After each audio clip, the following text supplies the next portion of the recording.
अस्सलाम वालेकुम गाइस, कैसे हैं आप सब। आई होप अच्छे होंगे। आज आपके लिए फिर से एक नई वीडियो लेकर आए अपने यूट्यूब चैनल मेडिकल मेजा पे। आज हम बात करेंगे अजिथ्रोमाइसिन के बारे में। अजिथ्रोमाइसिन के क्लास ऑफ ड्रग के बारे में जानेंगे, फिर जानेंगे इसके यूजेस के बारे में, फिर जानेंगे इसके साइड इफेक्ट के बारे में एंड फिर जानेंगे इसके डोजेस के बारे में।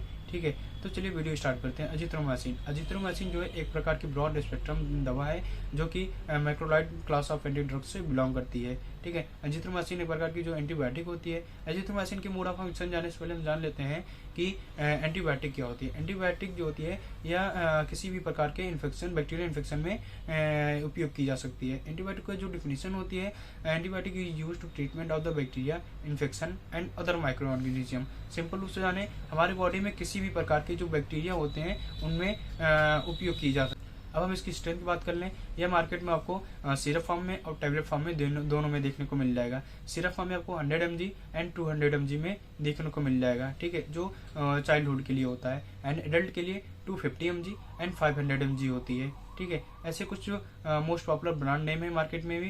वैसे तो अलग अलग एरिया में अलग अलग मोस्ट पॉपुलर ब्रांड नेम होते हैं, लेकिन जो मुख्यतः मोस्ट पॉपुलर ब्रांड नेम है वह है एजेक्स 500, एजीवॉक 500, एजी 500, डायनेमिक 500 एंड एजिथ्रोम 500। ऐसे कुछ मोस्ट पॉपुलर ब्रांड नेम है और भी अलग अलग एरिया में अलग अलग मोस्ट पॉपुलर ब्रांड नेम होते हैं। ठीक है, हम बात कर लेते हैं इसके यूजेस के बारे में। इसका यूज जो है रिस्पिरेटरी ट्रैक इन्फेक्शन में इसका उपयोग किया जाता है। मीन्स अगर किसी पेशेंट को ब्रोंकाइटिस इन्फेक्शन हो गया हो या निमोनिया हो गया हो, ठीक है, उनमें भी इसका उपयोग किया जाता है। या किसी पेशेंट की टॉन्सिलिटी बढ़ गई हो, उनमें उपयोग किया जाता है। मीन्स टॉन्सिल में अगर इन्फेक्शन हो गया या बढ़ गई हो, ठीक है, अगर हम कुछ खा रहे हैं या निकल रहे हैं तो हमें कठिनाई हो रही है, हमें दर्द हो रहा है, तो वो टॉन्सिलिटी का इन्फेक्शन है, तो उनमें यूज़ किया जाता है। ठीक है, अब हम इसका जो तीसरा यूज़ किया जाता है वह सॉफ्ट स्किन इन्फेक्शन में भी इसका यूज़ किया जाता है। मीन्स हमारी बॉडी में किसी भी प्रकार के फोड़ा फुंसी हो गया तो उनमें इसका उपयोग किया जाता है। एंड इसका जो उपयोग किया जाता है यूरिनरी ट्रैक इन्फेक्शन में इसको उपयोग किया जाता है। मीन्स अगर किसी पेशेंट को पेशाब में जलन, पेशाब रुक के हो रही है या पेशाब जो है पेशाब के रास्ते में दर्द हो रहा है तो उनमें उपयोग किया जाता है। एंड इसका जो चौथा उपयोग किया जाता है STD means sexual transmitted disease में इसको उपयोग किया जाता है।